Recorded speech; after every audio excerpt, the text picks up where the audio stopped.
دنیا کی سب سے طاقتور ملٹری پاورز کی بات کی جائے تو رشیا، یونائٹڈ اسٹیٹس اور یونائٹڈ کنگڈم کا نام سب سے اوپر آتا ہے۔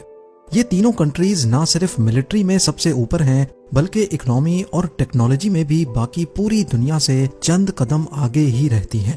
تو آخر کیا وجہ ہے کہ اتنی پاورفل کنٹریز افغانستان جیسے چھوٹے اور کمزور ملک سے بار بار ہار چکی ہیں؟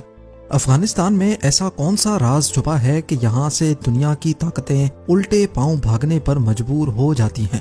اور سب سے بڑھ کر یہ کہ رشیا، یونائٹڈ اسٹیٹس اور برٹین کا اس بنجر زمین میں کیا انٹرسٹ تھا؟ زیم ٹی وی کی ویڈیوز میں ایک بار پھر سے خوش آمدید۔ ناظرین، افغانستان نے زیادہ تر عرصہ غیر ملکی طاقتوں سے جنگیں لڑنے میں گزارا ہے۔ یہاں پر قبضہ جمانے کی ہسٹری کو دیکھا جائے تو 2500 سال پہلے 522 BC میں پرشینز نے اس جگہ پر حملہ کیا تھا، لیکن ان کا قبضہ 2 سالوں سے زیادہ نہ چل سکا۔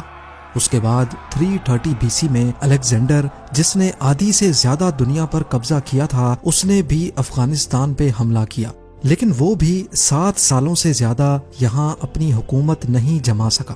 منگول امپائر، سکھ امپائر اور مغل امپائر نے بھی اس جگہ پر الگ الگ وقتوں میں حملہ کیا، لیکن صرف منگول یہاں 2 سال ٹکے، جبکہ مغل اور سکھ امپائر نے 1 سال کے اندر اندر یہاں سے ہاتھ نکال لیا۔ جب برٹش نے سب کانٹیننٹ پہ قبضہ کرنا شروع کیا تو آج کے میانمار سے لے کر بنگلہ دیش، انڈیا اور پاکستان تک سارا کا سارا ایریا برٹش آرمی کے کنٹرول میں تھا۔ افغانستان میں انہوں نے 3 مرتبہ قبضہ جمانے کی کوشش کی، لیکن بدقسمتی سے 1 مرتبہ بھی کامیاب نہ ہو سکے۔ 1979 میں سوویت یونین یعنی آج کے رشیا نے بھی افغانستان پہ قبضہ کرنے کی کوشش کی۔ 9 سالوں تک افغانستان میں جنگ لڑنے کے بعد رشیا کو بھی اپنے ٹروپس یہاں سے نکالنے پڑے۔ اس دوران سوویت یونین اور امریکہ کے درمیان سول وار چل رہی تھی، اور افغانستان کی طرف سے ہار ملنے پر پوری دنیا میں سوویت یونین کا بہت نیگیٹو امپریشن گیا۔ ابھی سوویتس کو یہاں سے نکلے 12 سال ہی گزرے تھے کہ 2001 میں امریکہ نے افغانستان پر حملہ کر دیا۔ حیرت کی بات تو یہ ہے کہ اس جنگ میں صرف امریکہ ہی نہیں بلکہ تمام نیٹو کنٹریز نے مل کر حملہ کیا تھا۔ ایک طرف UK، Canada, Germany, Italy, France, Denmark اور پولینڈ سمیت 13 الگ پاورفل کنٹریز تھیں، تو دوسری طرف افغانستان اس جنگ کو اکیلا ہی لڑ رہا تھا۔ افغانی طالبان کے خلاف 20 سال تک یہ جنگ چلتی رہی، لیکن کوئی خاطر خواہ کامیابی نہ مل سکی، اور آخر میں نوبت یہاں تک آ گئی کہ 2021 میں امریکن فورسز کو یہاں سے نکلنے کے لیے بھی طالبان کے ساتھ ڈیل سائن کرنی پڑی۔ ایکسپرٹس کا کہنا ہے کہ 20 سالہ اس جنگ کے دوران امریکن فورسز افغانستان کے صرف 15% حصے کو کنٹرول کرتی تھی۔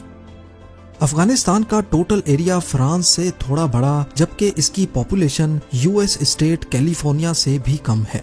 اتنا چھوٹا ملک اپنے سے 10 گنا بڑے اور طاقتور ملکوں سے کیسے مقابلہ کرتا رہا ہے؟ اس کے کئی سارے جوابات ہیں، لیکن سب سے بڑا جواب افغانستان کی جیوگرافیکل لوکیشن میں چھپا ہے۔ افغانستان کئی الگ الگ قبیلوں میں بٹا ہوا ہے، جس میں ازبیکس، تاجکس اور پشتونز شامل ہیں۔ اس کا پورا بارڈر خود افغانستان نے نہیں بلکہ غیر ملکی طاقتوں نے آج سے 120 سال پہلے بنایا تھا۔ اس بارڈر کی یہاں بسنے والے ٹرائبز کے سامنے کوئی حیثیت نہیں تھی۔ اس کے سدرن بارڈر کی بات کی جائے تو یہاں پشتونز کئی 100 سالوں سے رہتے آئے ہیں، لیکن حقیقت یہ ہے کہ افغانستان میں رہنے والے پشتون سے زیادہ بارڈر کے اس پار پاکستان میں رہتے ہیں۔ بارڈر بننے سے پہلے ہی سدرن افغانستان اور ویسٹرن پاکستان میں پشتونز کا بسیرا تھا۔ ان پشتونز کی آدھی فیملی افغانستان میں تو آدھی پاکستان میں رہتی ہیں۔ لہٰذا جب برٹش امپائر نے یہاں کا بارڈر ڈیفائن کیا تو اس کی ان پشتونز کے سامنے کوئی خاص اہمیت نہیں تھی، کیونکہ یہ بارڈر محض ایک امیجنری لائن کے جیسا تھا۔ جیسے بارڈر ڈیفائن ہونے سے پہلے وہ لوگ ایک دوسرے سے ملنے جایا کرتے تھے، ویسے ہی بارڈر کے بعد بھی جایا کرتے تھے۔ کیونکہ اس بارڈر کا زیادہ تر حصہ انتہائی اونچی پہاڑیوں سے گزرتا ہے، اسی وجہ سے اس بارڈر کو کنٹرول کرنا پاکستان اور افغانستان دونوں کے لیے کافی چیلنجنگ رہا ہے۔ دی ڈیورنٹ لائن کے نام سے پہچانا جانے والا یہ بارڈر 2640 کلومیٹرز لمبا ہے، جس میں کم سے کم بھی 300 اسپاٹس ایسے ہیں جہاں سے بارڈر کراس کیا جا سکتا ہے۔ اسی چیز کا فائدہ اٹھاتے ہوئے یہاں ڈرگز، ویپنز اور ملیٹنٹس کی اسمگلنگ بہت کامن ہے۔ افغانستان میں رہنے والے ٹیررسٹ بہت آسانی سے پاکستان آتے اور یہاں سے نئے ملیٹنٹس تیار کر کے واپس لے کر جاتے تھے۔ ان سب وجوہات کی وجہ سے ہی دی ڈیورنٹ لائن کو دنیا کا سب سے خطرناک بارڈر بھی کہا جاتا ہے۔ افغانستان کا میپ دیکھا جائے تو یہ ایک لینڈ لاکڈ کنٹری ہے، یعنی اگر کسی کو اس پر زمینی راستے سے گھس کر حملہ کرنا ہو تو اس کے لیے پڑوسی ملک کی مدد لینا پڑتی ہے، جس میں Iran, Turkmenistan, Uzbekistan, Tajikistan, China اور پاکستان شامل ہیں۔ لیکن جیسے تیسے کر کے اگر افغانستان کے بارڈر تک پہنچا بھی جائے تو حملہ آوروں کو بڑے بڑے پہاڑوں کا سامنا کرنا پڑتا ہے۔ یاد رہے کہ افغانستان بے شک کانٹیننٹ کا سینٹر ہے، لیکن یہاں کی کم آبادی بھی ان پہاڑوں کی ہارش کنڈیشن کی وجہ سے ہی ہے، جن کو ہندو کش ماؤنٹین رینج کہا جاتا ہے۔ یہ رینجز اتنی اونچی اور اتنی خطرناک ہیں کہ یہاں سروائیو کرنا اور ان کو کراس کرنا قریب امپاسبل ہی مانا جاتا ہے۔ یہ عالیشان پہاڑ افغانستان کے 75% ایریا کو کور کیے ہوئے ہیں، جبکہ پوری کنٹری کی بات کی جائے تو 50% سے بھی زیادہ ایریا 2000 میٹرز کی اونچائی پر ہے۔ یہ پہاڑیاں افغانستان کو ایک نیچرل وال کا کام دیتی ہیں، جو غیر ملکی طاقتوں کے لیے تو انجان ہیں، لیکن یہاں کے لوکلز ان پہاڑیوں سے اچھی طرح واقف ہیں۔ جب سوویتس نے افغانستان پہ حملہ کیا تھا تو ملیٹنٹس ان پہاڑوں پہ چھپ کر پاسز سے گزرنے والے رشین ٹینکس اور ٹروپس پہ حملہ کر کے پہاڑوں کی غاروں میں جا کر چھپ جاتے تھے، جہاں ان کو ڈھونڈنا ناممکن ہوتا تھا۔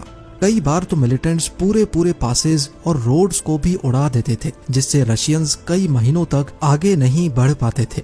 ہندو کش ماؤنٹین رینج جہاں حملہ آوروں کو روکتی ہے، وہیں ان کی وجہ سے ایک شہر سے دوسرے شہر تک گڈز اور سپلائیز کو ٹرانسپورٹ کرنا بھی ایک بہت بڑا چیلنج ہوتا ہے۔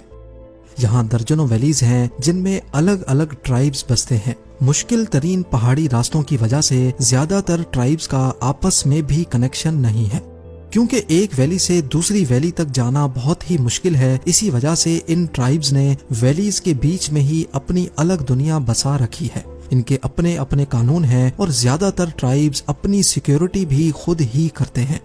یہی وجہ ہے کہ کابل میں موجود سینٹرل گورنمنٹ کا بھی افغانستان کے ٹرائبل ایریاز پر زیادہ ہولڈ نہیں چلتا۔ ظاہر ہے جب افغان سینٹرل گورنمنٹ ہی ان مسئلوں کے سامنے بے بس رہتی ہے تو باہر سے آنے والی ملٹری پاورز کیسے یہاں اپنا ہولڈ برقرار رکھ سکتی ہیں۔ 1979 میں Soviet military Afghan city Khost میں اپنی ملٹری بیس بنانے میں کامیاب ہوئی۔ یہ بیس ایک ویلی میں بنائی گئی تھی جس کی چاروں جانب اونچے اونچے پہاڑ موجود تھے۔ اس چیز کا فائدہ اٹھا کر افغان ملیٹنٹس نے ان پہاڑوں پر ڈیرا ڈال لیا اور پوری سوویت بیس کو چاروں طرف سے گھیر لیا۔ کیونکہ یہ ملیٹنٹس اونچی پوزیشنز پہ تھے، اسی وجہ سے انہوں نے ویلی تک جانے کے تمام راستے بند کر دیے۔ بات یہاں تک پہنچ گئی کہ سوویت ملٹری بیس کا پورا سپلائی نیٹ ورک ٹوٹ گیا اور اب وہ صرف ایئر سپلائیز پہ ڈیپینڈنٹ رہ گئے، جو کہ سوویتس کے لیے کوئی لانگ ٹرم سولوشن نہیں تھا۔ افغانی ملیٹنٹس کی یہ اسٹریٹجی صرف سوویتس کو ہی ہرانے میں کامیاب نہیں تھی۔ 2001 میں جب امریکنز نے یہاں قبضہ کرنے کی کوشش کی تو تمام نیٹو کنٹریز کی ٹوٹل 1,30,000 فورس کو افغانستان میں بائے ایئر بھیجا گیا، لیکن اتنی زیادہ فورس کے لیے ریگولر سپلائیز، ایمونیشنز، ٹینکس اور ٹرکس کو پاکستان کے خیبر پاس کے ذریعے بھیجا جاتا تھا۔ افغان ملیٹنٹس کو اچھی طرح معلوم تھا کہ یو ایس کے لیے خیبر پاس کتنا امپورٹنٹ ہے، اسی وجہ سے وہ پہاڑوں پہ رہ کر ٹرکس پر حملہ کرنے کا کوئی موقع نہیں چھوڑتے تھے۔ حتیٰ کہ 2009 میں انہوں نے خیبر پاس کے ایک بہت نازک حصے کو ہی تباہ کر دیا تھا۔